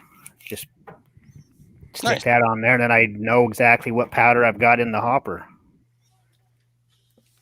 Nice. I mean, you've got it, and that's a pretty dang good label to keep around for that purpose. You don't have to print anything. I mean, I don't know. That's a free one for you guys. Indeed. So, a couple of people said powder. Jorgen says, as for his accuracy loss, if he's sitting near a scatter node, the change in velocity could do it. He might need a chronograph to verify or just load up or down. Paul Nelson, where'd it go? Said, bullet grip by the time between loading and shooting. Yeah, I think Jim's right, though. It's probably the temperature differences plays because a lot of people. That's huge. That's huge. Like here's what frustrates me too with people who aren't really like they might hunt or something, but they don't care or know about anything reloading wise. And you probably see it all the time, Mike, being where you work and stuff. Whenever let's say a guy he gets his favorite hunting load and it's 150 grain brand X, right? He goes in, wants to buy brand X. It's not on the shelf. So he just looks and says, brand whatever, new brand X here. It's 150 grain. Exact same thing. I'm going to shoot the exact same group size, shoot everything. Is that correct? Exactly. Wrong answer. Everything changes at that point, right? But a lot of guys, they don't know that. And they don't understand, like, they'll say that ammo shot crappy for me. It's when in fact that new box of ammo they just bought, that might have been, they could have been putting every round through the same hole for all they knew. But they don't test stuff out. They just buy it and they go out hunting and they don't hit what they were shooting at and they blame it on crappy ammo because they don't understand that every little variance, tolerance stacking, it's going to change everything on point of impact. Yeah, I have to run into that issue, especially where I'm at, because if I sight a gun in the summertime, I go have the exact same load. It's going to be completely off in the wintertime. So that's the big thing. You have to try to find a powder that's temperature stable throughout the year. And let's just say, like, hypothetically, I was loading up some boog ammo, and I want to make sure my boog ammo is good in the summer and the winter time. I would pick something that's temperature insensitive, right? So that's why. By the way, Mike, the pictures posted, it was over on MeWe. Okay. So thank you, Mitch. And that was an excellent question. You've raised quite a few ideas. Looking at that picture, it does look like there's copper fouling, but it also could be surface rust. So I sure hope not. Well, I'm not disputing you. I'm just saying I sure hope not. Right. I would hope not either with that. Well, here's another thing we could talk about real quick. Same topic that gentleman was referring to is accuracy stuff. When we reloaders go out and we do a ladder test load, our load development, we go and we sit at the bench and we have projectiles, loads, various charges, whatever. And we're usually going from least to higher. highest, and shooting, seeing what gets the best groups for us. There comes a point where you'll see your groups tightening up, and a couple powder charges. It could be, right in that area, and that's called our accuracy node.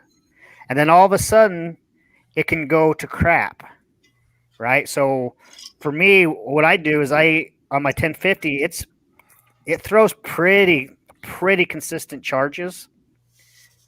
But what I do is I find that accuracy node, and I kind of go in the center of that. So if I have just a slightly under or overthrow, I'm still within that accuracy node. Where if your accuracy, it could be just a grain difference, and your everything goes whack the other way. It goes horrible. So his thing, he could be right on the border of that accuracy node, plus the temperature change could really have thrown him off. Mm-hmm. So Hunt Shoot Off-Road asked, why would you choose a temperature-sensitive powder? Well, here's the thing. There is probably a 4-to-1 ratio of temperature-sensitive powders to temperature-insensitive powders. And the temperature-insensitive powders is a relatively new thing. We're talking last, 3 or 4 years, I think? Maybe 5. Yeah, I think we had Chris on mid 150s, 160s, 170s, something like that, and he was talking about they just launched them the previous year. So, they're relatively new. So, most of your powder is temperature sensitive. Like, I'm pretty sure pretty much everything I got sitting up there is. So, but it's not a big deal if you know it and you plan for it. That's the thing. So, Paul said he's found his Prairie Dogs load. Paul Nelson said his Prairie Dog loads that load during the winter, my accuracy will go down by a ½ inch or more as bullet tension changes. So now I repeat each evening. Reseat each evening. So, and a lot of that, what he means by reseating, he's going to hopefully answer, because Jorgen just asked him, how do you reseat? Colette puller and then reseat.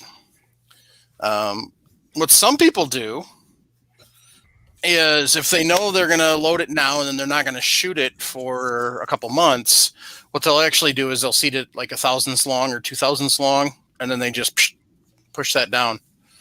So that's what I know some people do. But Paul Nelson was saying lots of ball powders are sensitive to temperature. I've heard people going as far as 15, 20 thousandths. Right. It all depends on how much you want to do. Seat it long and then turn around 2 or 3 days before you actually use it. Yep.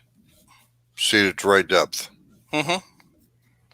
Yeah, especially if you're doing like a compressed load too. That's guys doing a compressed load. They'll load their ammo and then they can go back later and check it, and it actually pushes your projectile. Yeah, pushes your projectile out.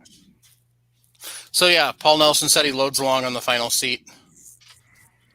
So yeah, so he just loads along and then he comes back when he's getting ready to use it and then seats it to the correct depth. So yeah, I'm going to say probably without knowing the powder for sure, that's the first thing I'm going to look at is powder.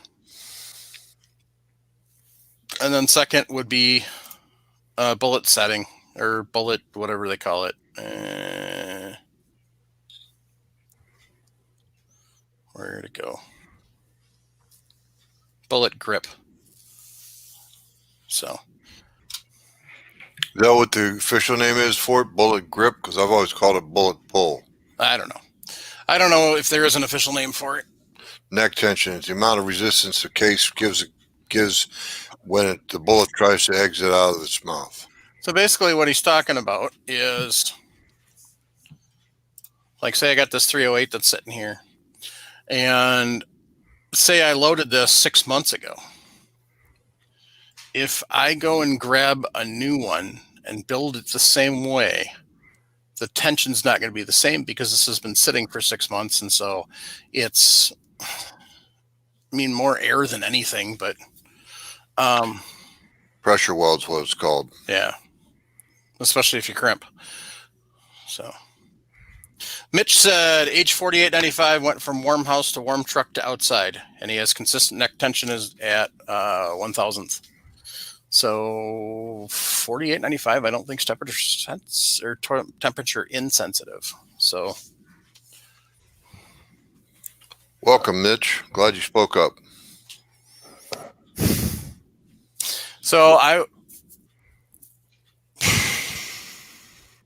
so Paul Nelson said call it corrosion, which makes current sense because it's essentially that's this part that's exposed to the air, so it is getting corroded, whether you realize it or not.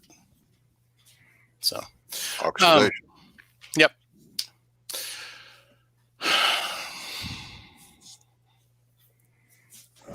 I don't know. Do I have any H4895 up here? Ow.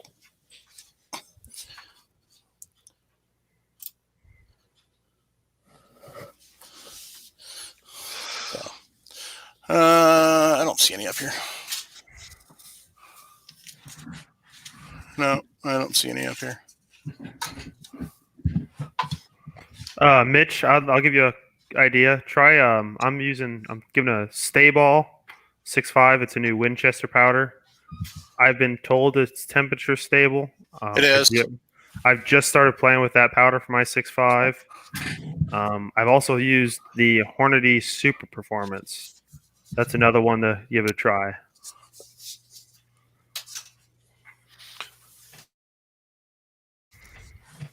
I would also suggest that, Mitch, you try, instead of the H4895, try the IMR 4895.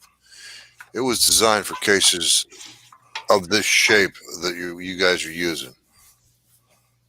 This shape and this roughly this capacity. What I'm talking about, it was designed originally for the military by Lake City and for their 308 match ammo. Yes, I know 308 is not 6.5. I know that. But the cases are very, very similar. It's just worth a try. That's my suggestion. So Paul Nelson said H4895 is an extreme powder. And then Butch Williams said 4895 is an ancient powder before temperature sensitivity was a consideration. That's exactly why I suggested IMR 4895. So for 6.5, Paul Nelson said H4350. If you can find it, good luck. So Did he say what bullet weight he was using? I didn't see that in there. no. Okay, so that could change partially, but I my first guess it's the powder's temperature and stay unstable. Yeah, that's going to be kind of the thing I would lean towards too. So Congratulations, Mitch. You must be living in a special place if you can get your hands on 4895. yep. So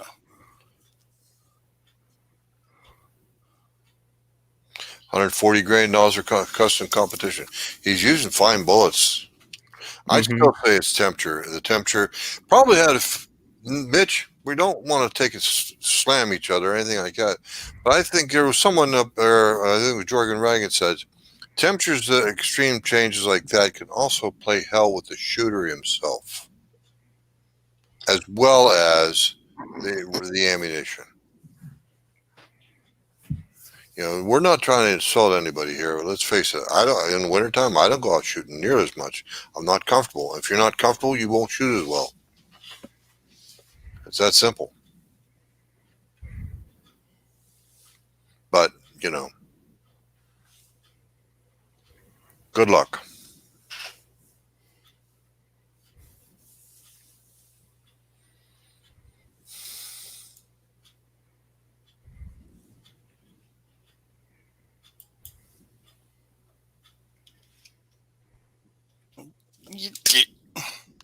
IMR 4895 is temperature sensitive. H4895 is not.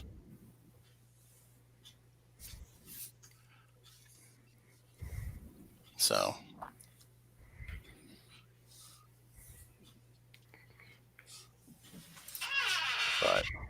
Do you know, Mike, is either reloader 15 or 17 what those are by chance? I don't, but I can look. So I've done a load with those, and I was getting pretty good luck. I don't have the numbers on me by chance, but I know I was getting pretty good luck with that. It seems like a lot of extruded powders are at least more temperature insensitive, where ball powders are generally quite temperature sensitive.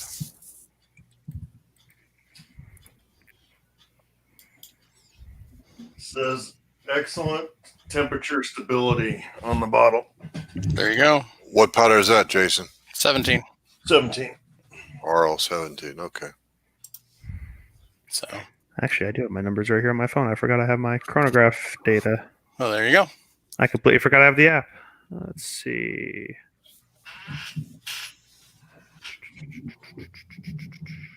Sharp said Vitavori N555 is an option as well if you want to spend the money and can find it for 6.5. So finding powder to use in 6.5 right now is hard because everybody's hoarding it. So, but So, Mitch, I shot my reloader 17 loads. It was 82 degrees outside. And now these are just beginning loads. I got an extreme spread of 76 and a standard deviation of 23.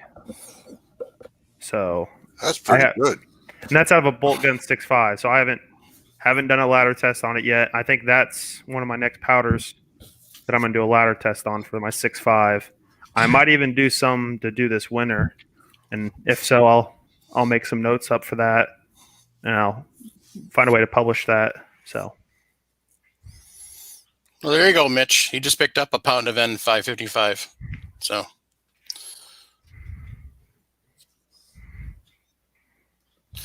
And then Paul said RL15 is sensitive to temperature. So, but all right. Well, that kind of covers all that. So, yeah, powder sensitivity is definitely a thing to consider. So, Ouch. that's a little high for Vitavori even. Usually it's about 35 to 40. Vitavori is quite a bit more pricey than your standard IMRs and H's and Winchesters and Alliance, and so, but so Mitch, yeah, you'll have to load up with some N555 and see what you get. So, and you can technically get temperature sensitivity. I mean, even if you're loading it in your house and then you go out into the cold, but it all depends. So, but anyway, Mitch, we want to get a response and see how your next round goes. So, and we'll see, wait for your results and see how it goes, because that's kind of the big thing. So next week we're going to start pistol. So I've got the 550 sitting here now, and then I'll have the single stage over here, and we'll start that next week. So that's going to be fun. If anybody wants anything specific covered as we're going through pistol, or looking ahead as we're going through rifle, make sure you send us an email at reloadingpodcast@gmail.com. Send us a text or a voicemail at 608-467-0308, or hit us up with a comment on any of the groups. We're on Facebook, we're on MeWe, we've got a page on Instagram, and we're on Discord. So, if you've got questions, then, ask. So, by the way, while Mike's signing off, Mitch, if you want, I'll send you an invite because I got connected to you on MeWe. So, excuse me. And I do have the link posted in MeWe for the invitation, and I fixed it so it doesn't expire. So that's the only problem with Discord. If you don't fix it, then it expires. So, but that shouldn't expire now. So, Mitch, there you go. It's in the MeWe Reloading podcast group. The invitation, Mike's pinned it to the top. So Chris Sharp just volunteered to come on while we're doing rifle reloading and do a series. Yeah. Thanks You go, Chris. Thanks for volunteering, Chris. I'll make sure when we get to that point, I include you in the link and we'll get you on the show. You can talk about that. So no backpedaling either. He said that he puts in a request now for Phil on how to reload the 338 Lapua. So no backpedaling, Sharp. You're gonna have to put out, bitch. Sucker. He says, "Wait, what? How the hell did that happen?" It's just like volunteering in the military. You don't ever actually volunteer for anything.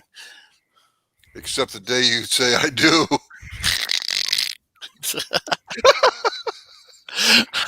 Sucker. Yeah, most veterans are. Jiminy. So, just a shout out to, speaking of veterans, just a shout out to everybody that's ever signed on the dotted line that they voluntarily donate up to and including their life to serve this great country. So thank you to everybody that has, so, and everybody that is. So we kind of missed that for Veterans Day back on the 11th, or as it's known in the rest of the world, Armistice Day. So but, thank you for the recognition, Mike. We appreciate it. Jason and I are both veterans. I'm retired. Jason's a veteran. But we both signed that same dotted line with a blank check to Uncle Sam. Yep. So somebody put a dislike. What the heck? That was probably Chris after he got voluntold. Thanks for the reminder. Yeah, I almost forgot to put my like on. So thank you to everybody that joins us weekly, gives us a thumbs up. And I guess I apologize to whoever's cup of tea it wasn't. But if you want to send us an email at reloadingpodcast@gmail.com and let us know what you want to talk about. So,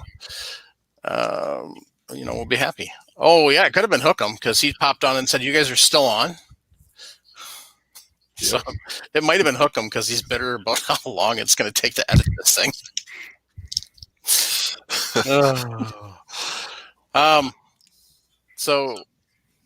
Paul Loud wants to know, will Chris Sharp's face be blurred out to protect the viewer's eyes?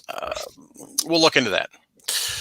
So listen, if the viewers can look at all of our faces, right? I'm sure one more ugly mug isn't going to destroy them. Exactly. So, all right, gang.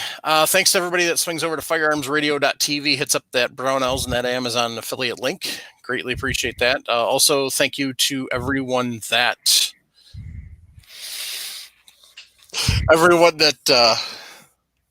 comes on, sends us emails, comes into the chat, sends us questions here. Everybody that sends us voicemails or texts. So, like I said, reloadingpodcast@gmail.com, or the Google Voice number is 608-467-0308. Just grateful for everybody that continues to join us and everybody that just continues to listen. So Arthur Putnam wants to know about cowboy shooting loading. Yes, that is on the docket. I have to round up some single action shooters to do that because I personally don't yet. Someday I will.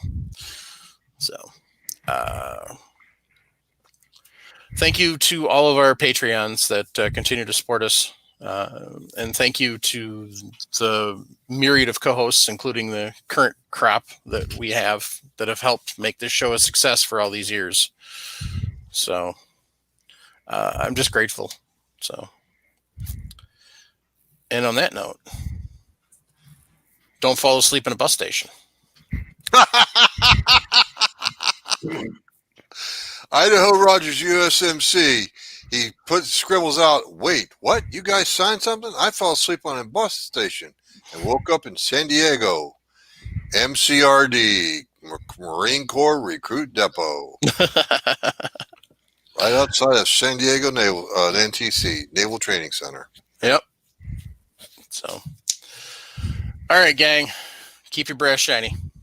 Keep your powder dry.